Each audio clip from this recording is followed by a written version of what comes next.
जी मजबूती तो ईरान की तरफ हमें मान लेना चाहिए जो चीज़ है। देखिए आज ट्रंप का इस सारे मामले से पहले जब उन्होंने इनकी तजावीज़ को मुस्तरद किया उससे पहले ट्रंप का एक बयान आता है जी। वो कहते हैं जनाब रजीम तो चेंज हो गई है। हाँ जी। और जो नई रजीम है उन्होंने हमारी बात मान ली है, अब तो इन्हीं से बात हो सकती है। अच्छा कल ट्रंप कुछ और कह रहे थे, परसों ट्रंप कुछ और कह रहे थे। उसके बाद जैसे ही ये चीज़ें सारी मुस्तरद होती हैं तो उसके बाद तो ट्रंप साहब की जो 3 दिन से गुफ्तगू शनीद थी, ट्रंप साहब के जो 3 दिन से बयानात थे, जो चला चाहे फ्लोरिडा में उसने गुफ्तगू की, चाहे वो किसी जगह की, वो सारी तो रद्दी की टोकरी की नजर हो गई।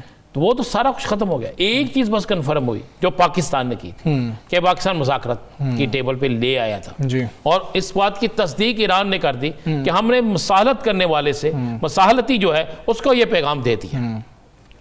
बात हो गई। और दूसरी बात जो ट्रंप साहब फरमा रहे थे कि मेरे साथ ईरान के एक बड़े अहम जुम्मेदार राब्ते में है, वो भी गलत बात। उन्होंने कहा डायरेक्ट टॉक्स नहीं हुई, ये उन्होंने क्लियर किया। बिल्कुल क्लियर।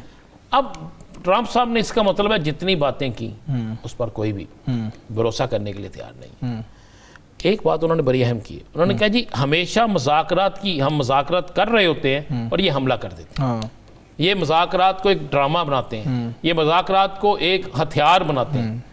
अब ये बात तो दुरुस्त है, पहले भी मुज़ाकरात हो रहे थे और मुज़ाकरात बिल्कुल ख़त्म होने वाले थे तो अचानक हमला कर दिया गया। अब भी मुज़ाकरात हो रहे थे, अगर होते हैं तो शुरू, तो उसके बावजूद भी आप देखें हमले जारी हैं। मैं फिर कल वाली बात ही करूंगा कि क्या इसराइल अमेरिका की इजाज़त के बगैर हमला कर सकता है? कि अगर वो कर सकता है तो इसका मतलब है वो इसराइल जो है वो अमेरिका से ताकतवर है। अगर वो नहीं कर सकता तो इसका मतलब है कि इन सारी चीज़ों में इसराइल को अमेरिका की मुकम्मल आशीर्वाद हासिल है।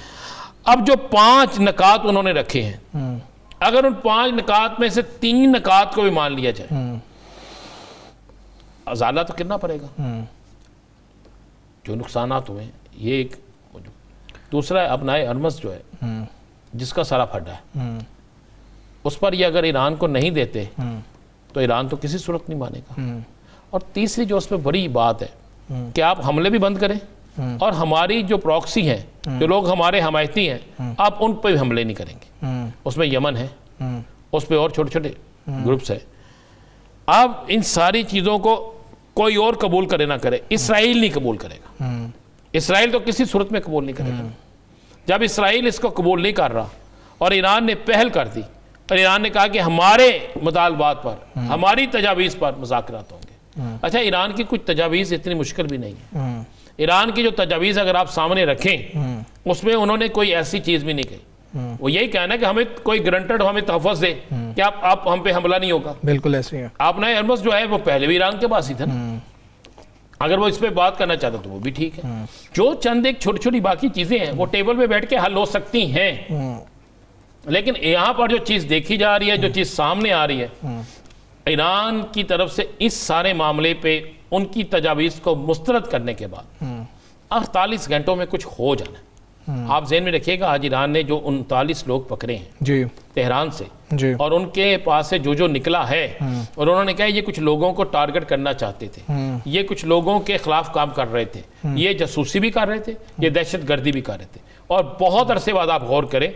पहले भी लोग बहुत पकड़े गए, बहुत से लोगों को सजाएं भी हुई, लेकिन इस दफा बाकायदा एक प्रेस रिलीज जारी की गई, उनसे बरामद होने वाला असला, उनके किन के रावत थे, वो क्या क्या कर सके। पहली दफा किया ईरान ने, इससे पहले तो नहीं होता। हाँ बिल्कुल बिल्कुल ठीक है रान साहब। ये जो बात हो रही है कि पाकिस्तान पर असरात आ रहे हैं, हम अब स्मार्ट लॉकडाउन के हवाले से बातचीत सुन रहे हैं। वजारत ख़जाना ने आज जारी किया कि जी कि हमने 27 अरब रुपए अब तक बचा लिए हैं और उसको भी हम कंपनसेशन उसके लिए वो जो तेल वाला मामला है कि उसमें शायद करें कि मज़ीद बोझ अवाम पर ना डाला जाए, और PSDP की भी बात हो रही है। ये जो स्मार्ट लॉकडाउन, अगर ये तजवीज़ जिस तरह से ज़ेर गौर है और स्मार्ट लॉकडाउन लगता है, आप क्या समझते हैं कि क्या असरात इसके पड़ेंगे?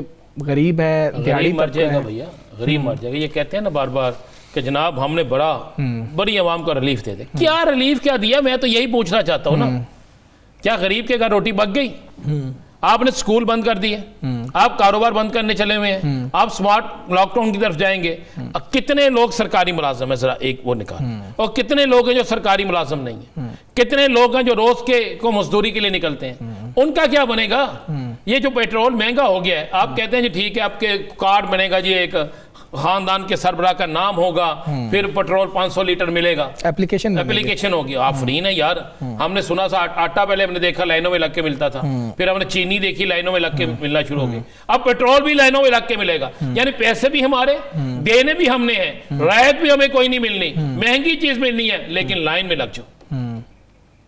एजुकेशन आपने तबाह कर दी, कारोबार आपने तबाह कर दिया, हर चीज आपने तबाह कर दी। क्या हमें सहूलत दी? मैंने ये सब कुछ सऊदी अरब में होते नहीं देखा, मैंने ये मुत्तहिदा अरब अमारात में होते नहीं देखा, मैंने ये किसी और मुल्क में होते नहीं देखा।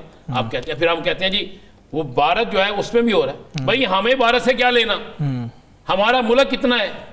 आपने अगर ये 28 अरब रुपया इकट्ठा किया है, आपने अगर 100 अरब रुपए में कट लगाया है, तो उसका तो भी आप फिर ये कट लगाते कि जितने में पेट्रोल था भाई हम उतने में दे रहे हैं, हम 55 रुपए महंगा नहीं कर रहे, हम आवाम को रिलीफ दे रहे हैं, कम लगाएं, निकालें अरबों रुपए, उस अरबों रुपए को लगाएं फिर आवाम पे, किसी अवाम को कुछ मिलता अगर आपको नजर आए। चलें जी, वज़ीर आज़म पाकिस्तान इस वक्त राबते कर रहे हैं, हमारे जो सफारती महाज पर पाकिस्तान खासा एक्टिव हमें नज़र आ रहा है। एक तरफ ईरान का मामला है, अमेरिका से बातचीत हो रही है, ईरान से बातचीत हो रही है, ये मुख्तलिफ जो जरीदे हैं, इंटरनेशनल जरीदे, वो भी रिपोर्ट कर रहे हैं। ये 15 निकात के हवाले से जो रिपोर्टिंग हुई थी कि बरतानवी जरीदे ने रिपोर्ट किया, अमरीकी जरीदे ने रिपोर्ट किया कि पाकिस्तान के थ्रू ये 15 निकात भी गए थे। उसी हवाले से वज़ीर आज़म पाकिस्तान ने सऊदी वली अहद से भी राबता किया और सऊदी वली अहद से राबता करके पाकिस्तान ने अपना मौक़िफ़ पेश किया और ये सराहा कि जो तहम्मुल का मुज़ाहरा किया गया है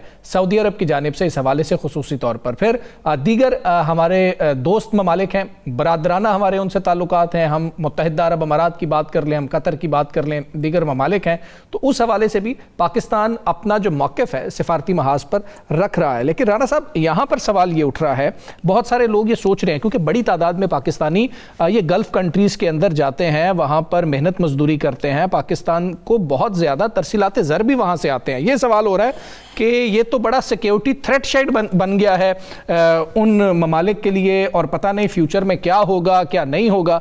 आप क्या समझते हैं, आप क्या राय रखते हैं इस हवाले से कि फ्यूचर में कितने कंसर्न्स होंगे सिक्योरिटी के इन ममालिक के लिए, या ये ममालिक जो तहम्मुल का मुजाहरा कर रहे हैं, चीज़ों को बहुत अच्छे से देख रहे हैं?